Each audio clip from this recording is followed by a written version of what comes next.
som si urobiť niečo sladké, ale nech to je aj zdravé. Poďte si so mnou uložiť a urobiť tento recept.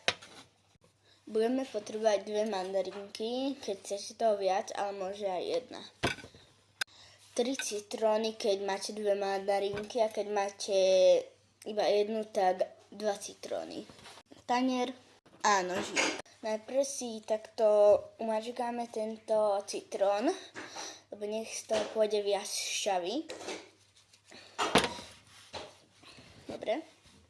Dobre, tak teraz si nakrájame ten citrón, keď to máme už tak umačkané.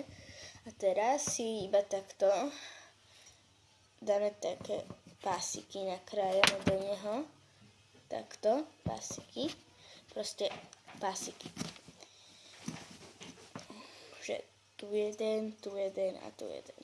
A potom tak do kocky, že takto.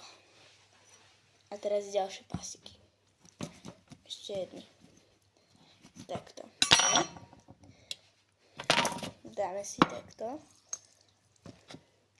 Nevadí, keď vám tam padú nejaké kôsky zo citrónu. Dobre, mám. Keď ste to dobre nevideli, ak robím ten pásiky, tak takto, že takto, potom takto a takto. Takže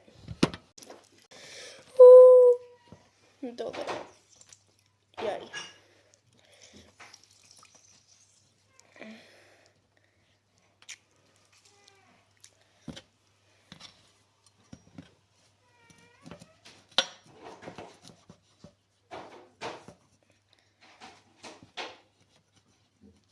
Dobre, takže keď máte už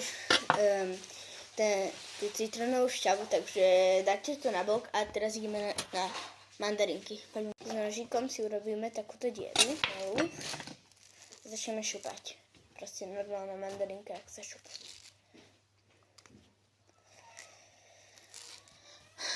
Takže ja už mám ošupané, tak teraz iba takto ich treba takto pekne rozdeliť. Proste rozdeliť. Keď máte ošúpané mandarinky, tak teraz prichádza tá šťava citrónová. Teraz si takto namačame mandarinky. Krásne. Keď už máte ponamačané mandarinky, nejak takto to má vyzerať teraz. Zoberte si takúto čínsku na suši dosku, takúto proste dosku. A na to si teraz ideme začať dávať mandarinky. A dopo s